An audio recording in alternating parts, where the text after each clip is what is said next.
बिस्मिल्लाहिर्रहमानिर्रहीम। इय्याका नअबुदु व इय्याका नस्तईन।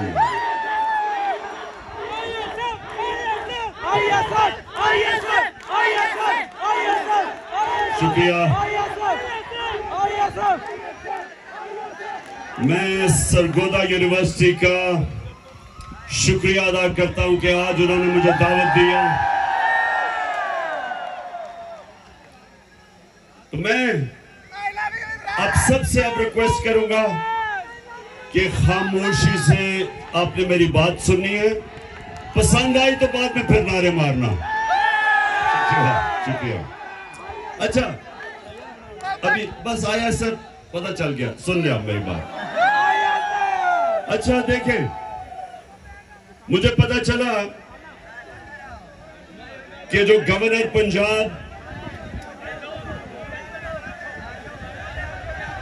सुनने आराम से सुनने, आज आपने मेरी बात, पता नहीं कब मौका मिलेगा फिर से आपसे बात करने का। मैं सबसे पहले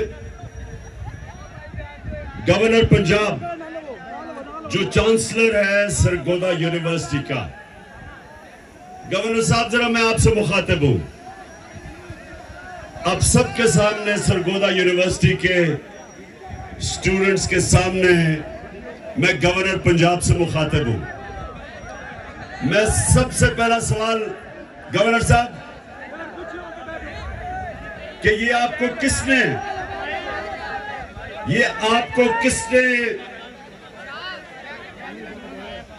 इजाजत दी है कि आप पॉलिटिकल लीडर्स को यूनिवर्सिटी के स्टूडेंट्स के सामने उनको एड्रेस करने से रोके?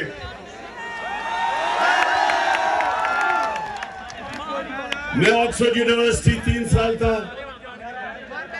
ऑक्सफोर्ड यूनिवर्सिटी के लिए बड़े बड़े, सिर्फ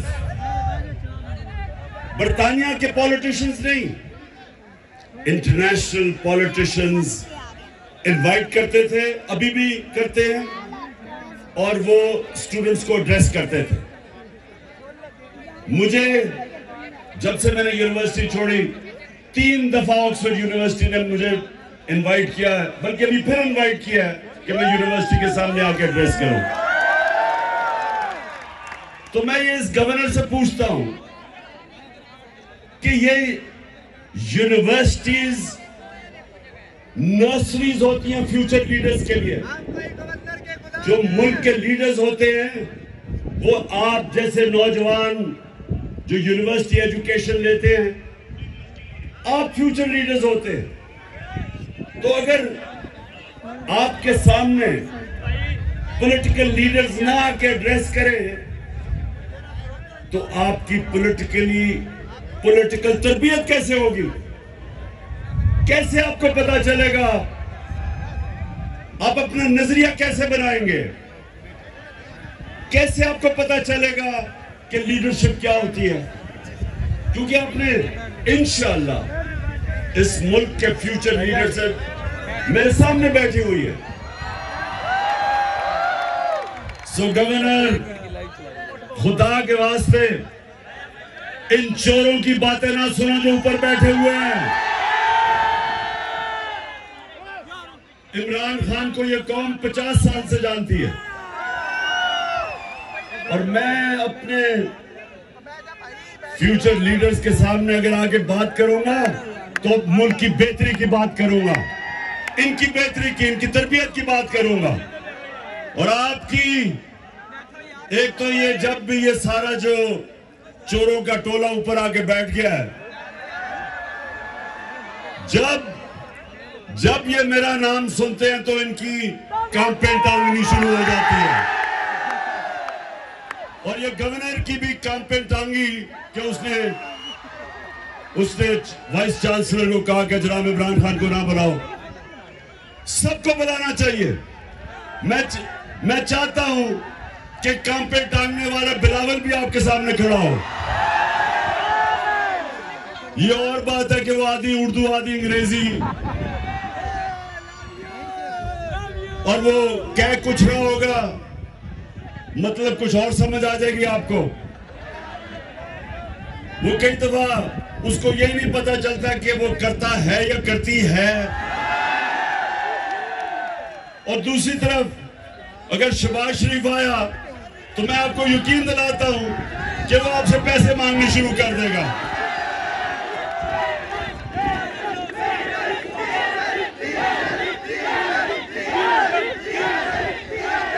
हाँ, और आप डीजल साहब को भी इनवाइट कर सकते हैं। यहाँ सबको आना चाहिए। डीजल बस सुन लो ना, मैं ये कह रहा हूं कि यूनिवर्सिटीज के अंदर सारे पॉलिटिकल लीडर्स को आके मौका मिलना चाहिए, अपना मौकफ रखे, क्योंकि आपकी ट्रेनिंग हो रही है। और इसलिए क्यों यूनिवर्सिटीज में मुल्क की फ्यूचर लीडरशिप यहां से जन्म लेती है।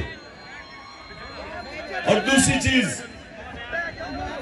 अच्छा जरा आपने देखें, आराम से आज आपने मेरी बात सुननी है, क्योंकि मुझे आपका जज्बा और जुनून में नोटिस कर रहा हूं, माशाल्लाह उभर रहा है। अच्छा अब सुनना, देखें सरगोदा यूनिवर्सिटी के स्टूडेंट्स बहुत बड़ा फिलोसोफर एरिस्टोटल ने आज से 2500 साल पहले एक बात कही थी। गौर से जरा मेरी बात सुने, वो क्या कही थी।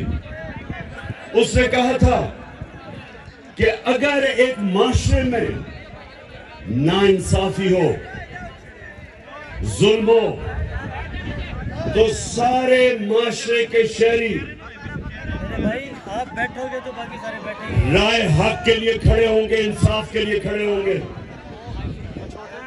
और जब एक इंसान हक के लिए खड़ा होता है तो वो पैगंबरों का काम करता है। सारे अल्लाह के जो पैगंबर थे सब राय हक और इंसाफ के लिए खड़े हुए थे। हमारे नबी सल्लल्लाहु अलैहि वसल्लम मक्का के जो कुफार थे, जो जुल्म करते थे, जिन्होंने आजादी राय, जो अपनी आजादी राय लेके निकले थे, हमारे नबी सल्लल्लाहु अलैहि वसल्लम उन्होंने रोक दिया था, तशद्दुद किया था लोगों पे, वो उसके लिए खड़े हुए थे। जो हजरत मूसा थे वो फिरौन के जुल्म के खिलाफ खड़े हुए थे। हजरत इब्राहिम नमरूद के खिलाफ खड़े हुए थे। हजरत ईसा रोमन इंपीरियलिज्म और जो यहूदी एलीट थी उसके खिलाफ खड़े हुए थे। सब इंसाफ के लिए खड़े हुए थे। तो दो किस्म के पॉलिटिशियन हैं।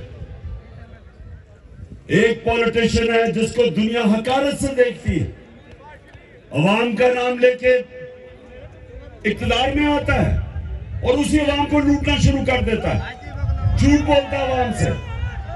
इनको लोग हकारत से देखते हैं। और दूसरा पॉलिटिशियन कायदे आजम मोहम्मद अली जिन्ना। कायदे आजम एक बड़ी ख्वाब इंसाफ के लिए, मुसलमानों के हकूक के लिए निकले थे कि हिंदुस्तान में हमें हकूक नहीं मिलेंगे, इसलिए वो निकले थे।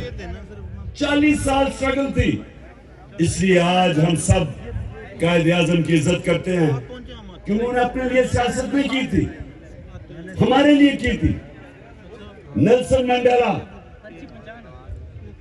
साउथ अफ्रीका में कोई सोच भी नहीं सकता था कि कभी भी खून के बगैर जो